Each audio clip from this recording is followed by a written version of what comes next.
Hi sir, magandang hapon po. Pahelp po sana ako nito. Kanina pa po ako namomroblema dito sa problem na to. Okay, so sagutan natin itong work problem na ipiniem sa akin. So ito yung problem, ni-retype ko na lang. Okay, so Joey can finish a house 4 weeks longer than Ben can build one. If they both work together, they can build a house in 4.8 weeks. How fast can Ben build a house alone? So gamitan lang natin ito ng formula para sa work problem. So karaniwan kasi may shortcut sa work problem pero hindi applicable dito yon. Yung hinahanap how fast can Ben build a house alone. So yung work alone ng hinahanap, yung shortcut ay product over difference ay hindi yun applicable dito. Kasi hindi given yung hindi given yung rate ni Ben tsaka ni Joey. Or given naman pero walang eksaktong number yung kay Ben tsaka kay Joey kaya hindi applicable yung shortcut na product over difference. Okay? So gagamitan natin ito ng formula. So ang formula ng work problem kapag dalawahan ay 1 over A plus 1 over B equals 1 over T for together. So palitan na natin ito Joey. So palitan natin si A gawin ko ng 1 over J for Joey and then B for Ben. Okay, and then T for together. So gamitan lang natin ang formula na yan. Okay, so ano ba yung given dito? Joey can finish a house 4 weeks longer than Ben. Okay? So ibig sabihin, let natin si Ben. Let natin si Ben ay, ang rate ni Ben ay X. So ang magiging rate ni Joey ay magiging X plus 4. Kasi sabi Joey can finish a house 4 weeks longer. So yung longer than Ben, ibig sabihin nun, X plus 4. Okay? And then meron tayong given na they can build a house in 4.8 weeks if they work together. Okay, so yung tinatin, yung together ay equal sa 4.8 weeks. Okay, so i-substitute na lang natin sa ating sa formula. So we have 1 over J. So yung J palitan ko na ng X plus 4. So X plus 4 si Joey. Si Ben naman ay 1 over X. Rate ni Ben ay X. And then we have 1 over T. Ang T natin together ay 4.8. So pwede natin itong isolve gamit ang fraction. Pwede rin namang decimal na lang. So depende sa inyo kung paano nyo gustong isolve ito. Pag fraction, pwedeng i-convert natin itong 4.8. Pwede yung maging 4 and 8 over 10. So tapos gawin nating mixed improper fraction tapos i-simplify natin. Pero ang gagawin ko na lang dito ay decimal na lang.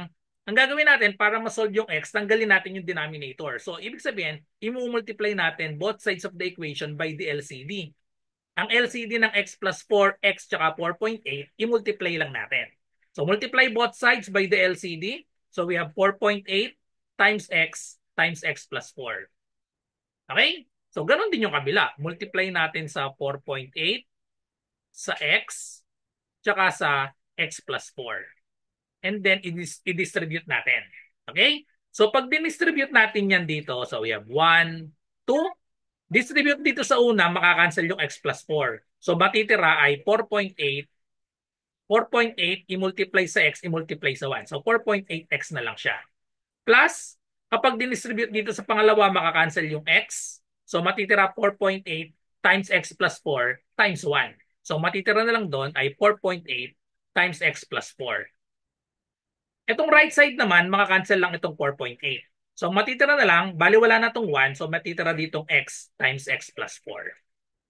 Okay, so quadratic equation ang kakalabasan nito. Okay, so i-distribute natin ito.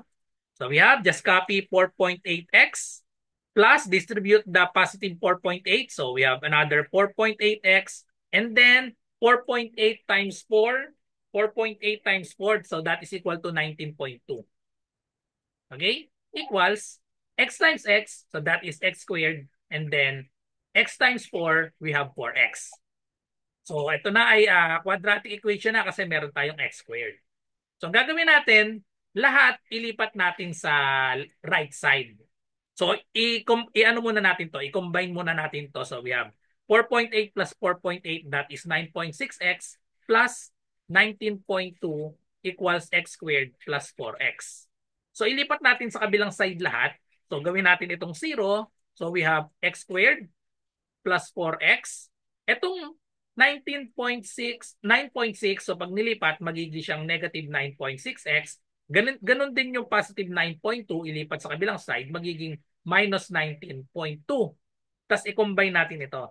So therefore, magiging na siyang, pagpalitin ko na yung 0, ilagay ko na dito sa kabilang side. So we have x squared, 4x minus 9.6x, so that is equal to 4 minus 9.6, so we have 5.6, negative 5.6x, and then minus 19.2. So ngayon, quadratic equation na lang. So kung kabisado niyo yung quadratic formula, isa-substitute na lang natin ito. So quadratic formula, so we have x is equal to negative b plus or minus square root of b squared minus 4ac all over 2a. Okay? So yan lang yon. So ano ba yung mga value ng ABC natin dito? So, yung ABC, yung coefficient ng x squared, ng x, tsaka yung constant. So, yung A natin, coefficient ng x squared, wala. So, ibig sabihin nun, 1. Ang B natin ay negative 5.6. And then, ang C natin ay, itong constant, negative 19.2. So, i-substitute lang natin sa ating quadratic formula. So, substitute natin dito. So, therefore, we have x is equal to negative. Ang b natin ay negative ulit. So, dalawang negative. So, negative of negative 5.6 plus or minus square root of b squared. So, we have negative 5.6. Negative 5.6 squared minus 4. Ang value ng a natin ay 1. Ang value ng c natin ay negative 19.2. So, negative 19.2 all over 2a. So 2 times the value of a is 1. Okay, so i-simplify na lang natin. Negative of negative, positive na yan. So we have 5.6 plus or minus square root of, so i-simplify na natin ito. Idadiretso ko na ito sa calculator. So pag kinalculator natin yan, negative 5.6 squared, dalawang minus ito, no? Minus tsaka minus. So magiging plus na yon. So plus 4 times 19.2. Ang magiging sagot ay square root of, so idiniretso ko na, in-evaluate ko na ito, kinalculator ko na lang. So we have 108.16. Okay? Over 2 times 1, we have 2. So perfect square ang kakalabasan nito, square root of 108.16. Pag in-square root natin yan, ang sagot ay 10.4. So we have 5.6 plus or minus 10.4 over 2. Pero dalawa yung sagot natin dito. Pero dahil ang hinahanap natin, i-ignore natin yung negative sign. Kasi yung negative, bawal maging negative yung sagot kasi mga choices natin. Ang tanong, how fast can build a house alone? So bawal maging negative. I-reject natin yung negative. So therefore, ang kukunin lang nating sagot na x ay yung positive lang, 5.6 plus 10.4 divided by 2. Okay? Pag inad natin yan, 5.6 plus 10.4, that is equal to 16 divided by 2. So therefore, 16 divided by 2 ay equal sa 8. So 8 weeks matatapos ni, ano ba yung x muna natin? How fast can Ben build a house alone? So balikan natin, ang x natin ay si Ben. So therefore, yun ang sagot natin, si Ben ay 8 weeks.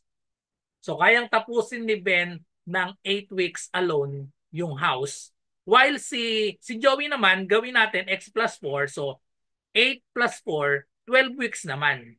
So 12 weeks kayang tapusin ni Joey while si Ben kaya niyang tapusin ng 8 weeks. Okay, so that's all. So thank you for watching. Kung meron kayong math question, wag po kayong mahihiya, i-PM nyo ako at sasagot. Tatry nating sagutan yung math problem nyo. Okay? So bye-bye. See you sa mga susunod pang mga reviewer para sa math.